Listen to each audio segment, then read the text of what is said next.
Hey, good evening, early evening, Sunday. No game yesterday. There was a video due to go out on, I think it was on Friday. I filmed it Thursday night. It was, of course, the announcement of our record signing, Mr. Kevin Nisbet from Hibernian. It was going to blow out the water our previous transfer record for Zian Fleming of £1.7 million. The fee for the 25-year-old Scottish international was believed to be in the region of and rising to £2.4 million with add-ons. And I was really excited. I think a lot of us were. His goal record spoke for itself. Gary Rowett has been busy behind the scenes. He had been saying there's no deals to be done on the cheap. And I think that pleased me because I said in previous videos that as good as our chairman's been and as softly as our approach has been to survival in the Championship, we're definitely doing it the right way. The time had come now, in my opinion, to try and push it to that next level and invest in a player that could push us even further towards that top two. Although, as I said in that video that you wouldn't have seen because it didn't go out, that the top two was sort of unreachable now, but that wasn't down to us. That was down to Sheffield United and Burnley being very, very strong. Let's go back to the very beginning. It started out that Millwall had been around £1 million for Nisbet, and that had been sort of laughed out the room by Hibernian.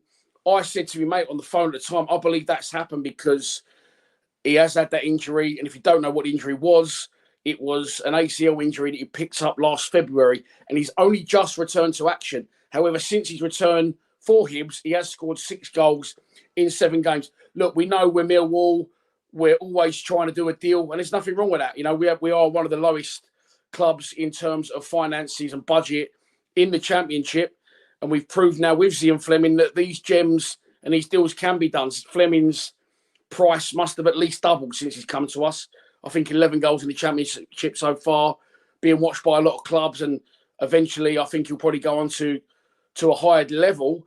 So there was a deal to be done with Nisbet. I don't blame the club for going in and saying to Hibs, look, this amount. Anyway, it wasn't accepted. And then in advancement of that, Stephen McGowan, a very reliable source up there, says Hibs and Mill agree. A fee of £2.4 million rising up to with add-ons for Kevin Nisbet. We know this now. You're saying, we know this. Why are you telling us this? The heartbreak is real. Okay. So there's been lots and lots of rumours. And I really wanted him. He scored something across something like 5 seasons for Rafe, Dunfermline, and most recently Hibernian. Something like 74 games in 123 74 goals in 123 games. Now, that's a fantastic record, Scottish football or not, and I feel he's ready to move on to the next part of his career. But as we said, we've had this niggling injury where he's been out for a long, long time. And obviously, he's come down to London. It went quiet at one point. You started to see the rumours on the Millwall past and present, on someone on Instagram put it out. He's failed the medical. That was the rumour. He's failed the medical. There was, of course, alleged interest from Celtic, and I saw something else saying he's here, but he's turned us down and he's gone back up on the train to sign for Rangers. Of course, he is Glasgow born, so will probably, ideally in his career, want to stay in Scotland. Anyway, it gets to Friday afternoon. I'm sitting there waiting to put my video out. I've checked it over. The thumbnail's good. The tags are added in the description. They're in with all the sponsors. Don't be shy to check them out, by the way, in the description below. And then nothing. It goes quiet, and then it hits us. Richard Cowley, deal is off. And there was a statement released by his management team. I'm just looking at it on my phone, sorry there. Just saying that he's decided at this time that the move is not for him.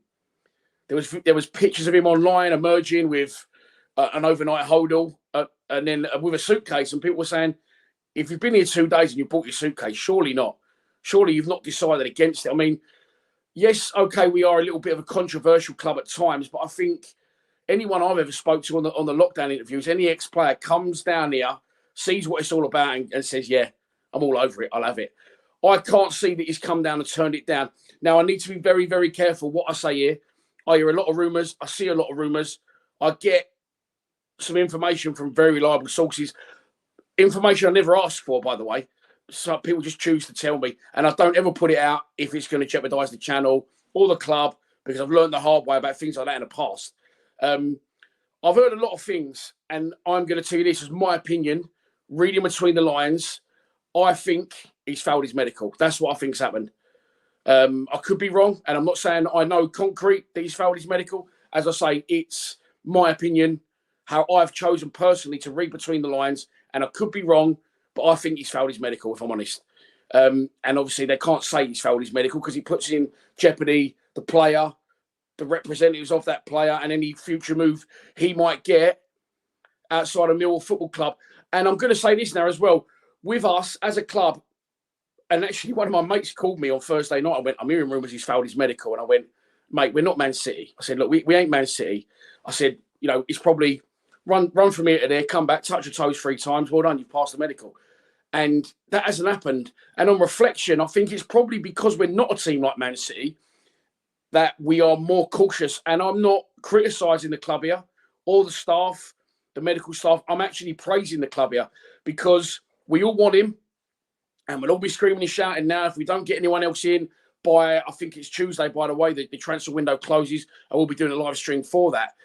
But what would you rather? Would you rather get him in and within 3 weeks his knee's gone bang again? Okay, he scored 6 in his last 7.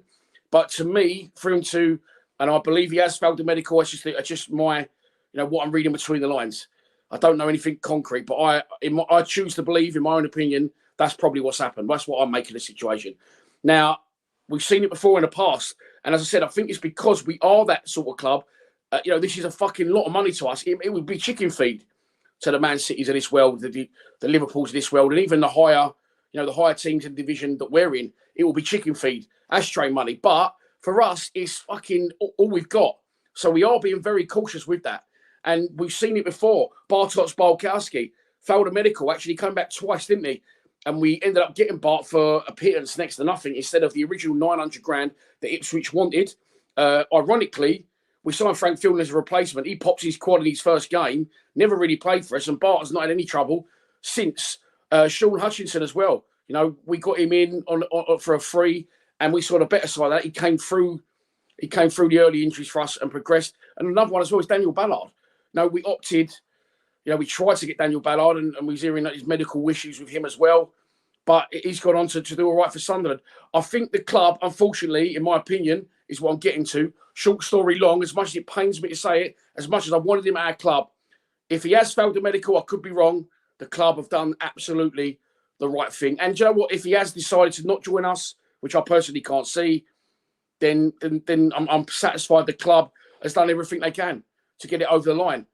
But yeah, it's a very, very random situation. It is a case of, and I always say this could fucking only happen to us. But it has happened to us. It is back to the drawing board. Where does that leave us? Well, it leaves us with Tom Bradshaw and Andreas Volasama as the only strikers at the club. They'll be working hard now to get someone in before the close of play on the 31st, I think it is, at 11 p.m. Might be wrong on that one. But look, Kevin Nisbet, the record signing that never was, he's not signing. Ironically, he played for Hibs yesterday and he scored a goal in their 6-0 victory over Aberdeen, which is an extra kick in the bollocks. But look, I'm going to end it by saying this. For me, absolutely the right thing to do. I'm not saying he's failed his medical. I'm saying I'm reading between the lines and I choose to believe he did.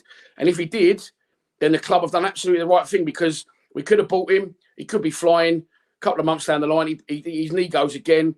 And we as fans go, fucking hell, why have we bought a dud? What's happened here?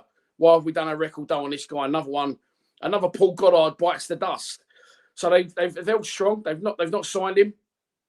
If it was for that reason, if it was his choice not to, who knows? But he's not coming to the club, and it will be back to the drawing board for Gary Rowett and his staff. And I am disappointed. But I think the club have gone about everything in the best possible way they could, and I praise them fully for it, and I praise them for the ambition to try to get him. But for whatever reason, and that's open to interpretation, I'm saying I know nothing is fact. Open to interpretation, whatever reason, we didn't get him, and it is back to the drawing board, and now we will watch intently, shall we say, for the outcome over the next couple of days. Oh, only at Millwall Football Club, eh? Enjoy the rest of your Sunday, everyone, and I'll be back. And we're back in action next week. Sunderland at home, that'll be a good one. The Mackems will bring down a few. And then away at QPR the week after. Things should kick off. It's been very stop-start, hasn't it? World Cup, postponements, Christmas, FA Cup.